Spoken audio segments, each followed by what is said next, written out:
আর taxi book করলে প্রায় ৩,০০০ টাকা লাগে শুধু। তো আমার মনে হয় বাসে যাওয়াই ভালো, শুধু একবার পাঞ্জিমে এসে চেঞ্জ করতে হয়, তারপর কিন্তু ডাইরেক্ট বাস।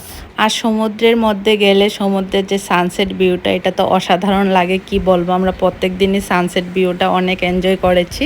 আর ওই দিকটা তোমরা দেখতে পেলে একদম খালি হয়ে আছে, জল নেই। আমরা ওই লাস্ট পর্যন্ত গিয়ে কিন্তু হেঁটে এসেছি, কিন্তু কালকে কিন্তু এই জায়গা দিয়েই বুটে করে যেতে হবে, কারণ একদম জলে ভরে যাবে। রাত হলে একদম জল উপরে চলে আসে, সকাল পর্যন্ত নামে না, দুপুরে গিয়ে জলটা নামে।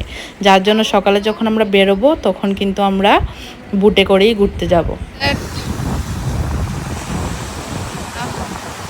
কি সুন্দর, আমরা ট্রিপ প্রায় শেষের পথে। কালকে ফ্লাইট, আমার ইচ্ছে হইতেছে না এদিকে যাওয়ার, এত ভালো লাগতেছে। শেষ। সাউথ আরো বেশি সুন্দর। আর ইনস্টাগ্রামে ছোট ছোট রিল বানানোর জন্য কিন্তু এই রিলগুলি বানিয়েছিলাম আমি ছোট ছোট করে, আর স্মৃতি হিসাবে রেখে দেওয়ার জন্য। কারণ আমি সব কিছু যত্ন করে রাখতে অনেক ভালোবাসি, কারণ যখন বুড়ো হয়ে যাব তখন কিন্তু এই ভিডিওগুলি দেখতে ভীষণ ভালো লাগবে। আর এই ভিডিওগুলি যখন বাড়িতে এসে রিল বানিয়েছিলাম, তোমরাও দেখতে পেয়েছো, এত সুন্দর হয়েছে, মানে কি বলবো। সানসেটের সময় এই ভিডিওগুলি কিন্তু দারুণ হয়, দারুণ লাগে। আর আমরা এখন যেখানে দাঁড়িয়ে আছি ওই জায়গাটাও কিন্তু একদম জলে ভরে যাবে সন্ধ্যার পরেই। অনেকে জিজ্ঞেস করে তোমার পাহাড় ভালো লাগে না সমুদ্র, আমি তো বলবো আমার দুটোই ভালো লাগে, কোনোটাই কম না, দুটোই মানে বেস্ট লাগে। পাহাড়ে গেলেও ভালো লাগে, সমুদ্রের মধ্যেও গেলে ভালো লাগে, ভীষণ ভালো লাগে। আর তোমরা কিছু জানতে চাইলে কিন্তু কমেন্টে জানাবে কি জানতে চাও।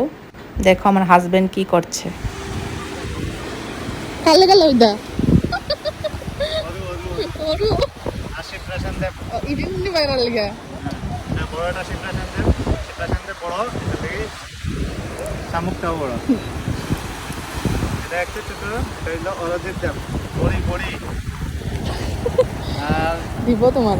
এটা হইলো পরিষ্কার দিকে, এটা হইলো বান্টিদার লাগে। ঠিক আছে, বান্টিদার একটা ছদ্মনাম আছে, এটা আমি কইতাম না, খারাপ লাগে। এটা তুমি এডিট করেছো। এটা হইলো পরিষ্কার, কালো লাগে পরিষ্কার। ঠিক আছে। তারপর কিন্তু রুমে গিয়ে ফ্রেশ হয়ে বেরিয়ে আসলাম আবার ক্যান্ডেল লাইট ডিনারটা করতে, কারণ আজকে লাস্ট রাত গোয়াতে। মনটা ভীষণই খারাপ লাগছে, আমার তো যাওয়ারই ইচ্ছা হচ্ছিল না বাড়িতে। আর জায়গাটা দেখো কত ভালো লাগছে, এদিকে সমুদ্র দেখতে পাচ্ছি, এদিকে খাওয়া দাওয়া করছি, মানে কি বলবো। এখন যখন আমি ভিডিওগুলো এডিট করছি তখনও আমার ভীষণ কষ্ট লাগছে, মানে ইচ্ছা হচ্ছে আবার চলে যাই উড়াল দিয়ে, এরকম মনে হচ্ছে। আর আমরা যে হোটেলে ছিলাম এটার সামনে কিন্তু এরকম রেস্টুরেন্ট বসানো আছে, যেখানে বসে তোমরা সমুদ্র ফিল